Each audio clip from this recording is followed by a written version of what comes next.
Сабақ тақырыбы өсімдіктердегі қозғалыс. Өсімдік жасушасында жасуша қабырғасының болуына байланысты пішінін өзгерте алмайды. Өсімдіктерде бұлшықет ұлпаларының элементтері болмағандықтан белсенді қозғалыс жасамайды. Өсімдіктер енжар қозғалады, яғни тозаңы, тұқымы жел арқылы тасымалдануда және өсу түрінде қозғалады, яғни қажетті бағытта өседі. Өсімдіктің барлық жапырақтары жақсы фотосинтездеу үшін жарықтың барынша көп мөлшерін алуға ұмтылады. Ал тамыр өз кезеңінде оңтайлы тереңдікке дейін өседі, яғни суды, минералды заттарды сіңіреді. Өсімдіктің қозғалу реакция түрлері тропизм, таксис, настя, нутация түрлеріне тоқталамыз.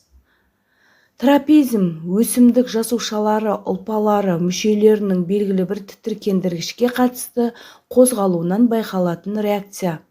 Тропизмнің жағымды және жағымсыз түрлері болады. Жағымды тропизм бұл өсімдік тітіркендіргіш жаққа қарай өсуі, ал жағымсыз тропизм зиянды тітіркенгіштен басқа жаққа қарай өсуге ұмтылуы. Мысалы, фототропизм өсімдік жарыққа қарай бағытталып өседі. Гелиотропизм өсімдіктің жарық бағытына тәуліктік қозғалысы.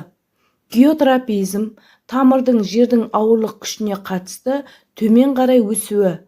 Ал жағымсыз тропизм тамыр жағымсыз, яғни химиялық заттан қашып басқа жаққа қарай өсуін жатқызамыз.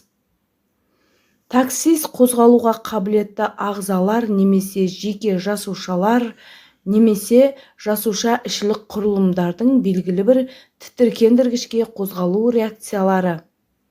Таксиске көбіне жануарлар және қозғалатын ағзаларға және бір жасушалы жануарларға тән.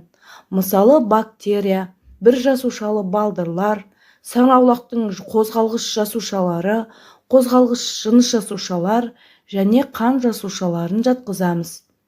Ал жоғары сатыдағы өсімдіктерде хлоропласттың ішінде жарық қозғалысының бағытына қарай қозғалуын жатқызамыз. Настя көнбістену. Өсімдік мүшелерінің төменгі немесе жоғарғы ұшындағы жасушалардың біркелкі өспегенінен немесе жасушаларда тургор қысымының бірдей болмауынан болатын құбылыс. Мысалы, гаптонастия тітіркенгішке қатысты тез жауап береді. Мысалы, мимоза қозғалысы жәндік қоректі өсімдіктердің қозғалысын жатқызамыз. Фотонастия жарыққа байланысты өсімдік гүлдерінің гүл шоғырын ашып немесе кешке қарай жабуымен сипатталады. Термонастия ауа температурасы төмендегенде немесе бұлттанған кезде гүл шоғыры жабылып қалады. Нутация тербелу, бұратылу.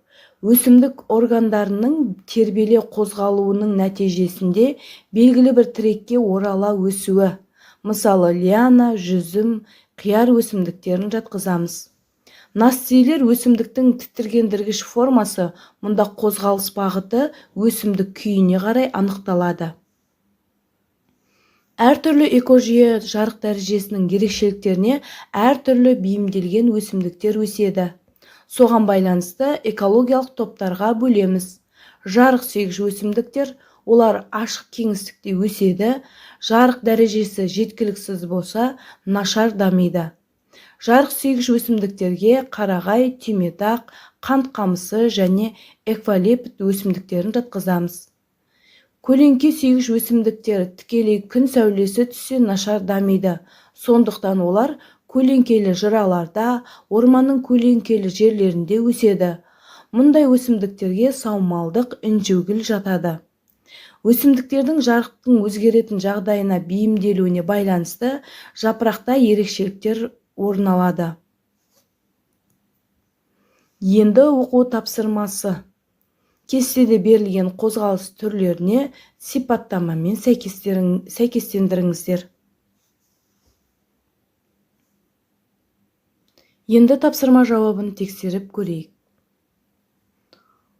Фототропизм өркеннің жарыққа қарай өсуі. геотропизм, тамырдың жердің тартылыс күшіне жауап беруі. Настя, гүлдің ашылып жабылуы. Нутация, өсімдік мүшесінің тірекке орала өсуі. Келесі тапсырманың жауаптарын тексеріп көрейік. Өсімдіктердің жарыққа қарай өсуі фототропизм деп аталады. Тітіркенгіштен қашып өсуі жағымсыз тропизм деп аталады. Қозғалуға қабілетті жасушалардың қозғалысы таксис деп аталады. Лиана өсімдіктеріне тән қозғалыс түрі нутация. Сіздермен болған мен Рауа Болатбекқызы. Келесі кездескенше.